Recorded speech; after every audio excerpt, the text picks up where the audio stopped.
wages of handful of CEOs will save the financial meltdown of the world, ladies and gentlemen. In fact, during 2007, Nissan was prepared to file bankruptcy. But because they hired an effective CEO, Nissan Motors now ranks second in Japan as one of the most popular and successful motor corporation. It was because of their CEO. How much did Nissan pay the CEO? At most $40 million. And I don't think that $40 million could have saved Asian financial crisis during the 1990s, ladies and gentlemen. So the goal of the whole government was to save the world from financially melting down, ladies and gentlemen. And the solution is very simple, to cut the salaries of the CEOs, ladies and gentlemen. There is the biggest tension and conflict with that logic, ladies and gentlemen. Because we say that the goal of the opening government is this, that there should be a redistribution to low-level employees to receive more salaries, ladies and gentlemen. I don't think that this can be felt logistically. Because if a company has 20,000 employees, take for example HP, and we have a CEO or executives that receives an amount of 10 million, ladies and gentlemen, and you cut that to 5 million. I don't think $5 million can be felt by these low-level employees, ladies and gentlemen. Logistically speaking, it's impossible. So your goal will prosper. Sit down. Second is that their extension coming from the closing government is this, that decentralization is necessary. What do we mean decentralization? That we limit the autonomy of these companies to actually perform their jobs. We say that this is wrong because in a free market state, problems vary and we need independence from every company in order to solve every variant of problems that they encounter in engaging free economies, ladies and gentlemen. And we don't want them, and we want them to be as flexible as possible in dealing with these problems. And we don't want certain regulations that are nonsense in terms of making its goal, ladies and gentlemen, to hold these companies hostage, ladies and gentlemen. I'm going to talk about three things. Number one, I'm going to talk about how the wages of top executives are justified compared to the wages of the low-level employees,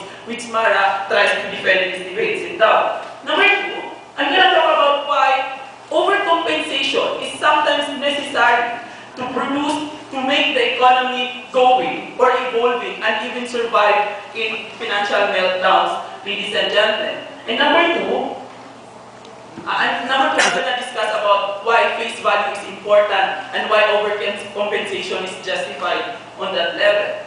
First, we say that what is the nature of executives? We say that they are the brain of the company, as what the opening opposition have said. That they create policies and the survival of the company is dependent on its CEO. Our extension is that we say that their burden really is to make the company survive. And in order for them to make optimization or to extend their capacities and do their best to commit to the survival and the prosperity of the company, you need to make incentives for these people to work very hard. That is why there is no cap on the salaries of the CEO to optimize the executives to do whatever to make the company prosper, to receive even more when they do things best or when the company performs best. We say that having a cap, there is no incentives for CEOs to optimize the operations of the company because there is no rewards at the end of the day. Second level of analysis is we say that there is a fundamental distinction between setting a minimum wage and setting a maximum wage. The reason for this is you set minimum wage in order for lower level employees to work even more or to encourage them even more because there is a preset minimum wage, ladies and gentlemen, meaning that they won't get lower than that. Second is that this contradicts the idea or the principle of maximum wage. Because in maximum wage, you defeat the idea of working hard or encouraging the employees to work even more, ladies and gentlemen. By that fundamental difference, the idea of maximum wage is not the same with the minimum wage, Samantha. The Nissan example only worked because they let go of all corporate responsibility programs. Yes, activity, but not when they're incomprehensible with government programs at the end of the day and what government wants to achieve. Another rebuttal for Samantha's extension is this. We don't think, we agree that non-regulation of companies could have been the cause of the financial meltdown. But we don't think that non-regulation of executive wages or overcompensation was the cause of the financial meltdown. You have to prove that by not setting a cap on wages, it was the cause of the financial meltdown that you are arguing. Second level of analysis is we say that there are distinctions even more between executives and lower level employees, ladies and gentlemen. Because number one, we say that a cameraman doesn't have the same wage with ladies and gentlemen. We don't say that janitors of a company should have the same level of wages that of the higher ranking officials, ladies and gentlemen. What I am saying there is in principle, those lower employees, ladies and gentlemen, deserve what they earn, ladies and gentlemen. And those of the higher ranks deserve what they have.